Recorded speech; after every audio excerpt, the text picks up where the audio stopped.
Eto bangus, eto bangus. Kung ikaw ay nalulumbay at nauumay na sa paulit-ulit niyong ulam, eto bangus, eto bangus. Ang sagot sa inyong problema. What? Kung kayo'y walang nauulam sa hapon, sa umaga o sa gabi, kapares lang nito ay suka o kaya kamatis na may toyo. Eto bangus, eto bangus. Ito naman ay iniwan ng jowa mo dahil nagsasawa na sa niluluto mong ulam.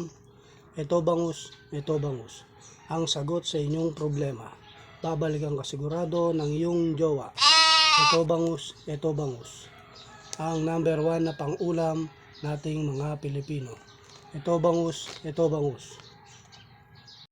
Kung kayo'y nagsasawa na sa paulit-ulit nyong ulam sa pang-araw-araw, eto bangus, eto bangus. Ang sagot sa inyong problema.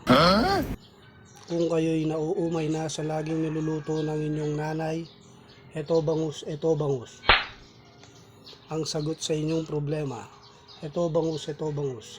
Siguradong magkakabalikan kayo ng inyong jowa pag inyong binigyan ng eto bangus, eto bangus. Dahil ang bangus na ito ay pwede sa lahat habang nanonood kayo ng movie o nagmo-movie marathon kayo, namamasyal kayo sa park, nakatambay, pulutan, at syempre number 1 na pang-ulam natin, eto bangus, eto bangus. Ang aking paboritong eto bangus ang nagsasalba sa akin sa pang-araw-araw kapag ako'y nawawalan o nauubusan ng ulam. Eto bangus, eto bangus. Ang aking paboritong eto bangus, eto bangus.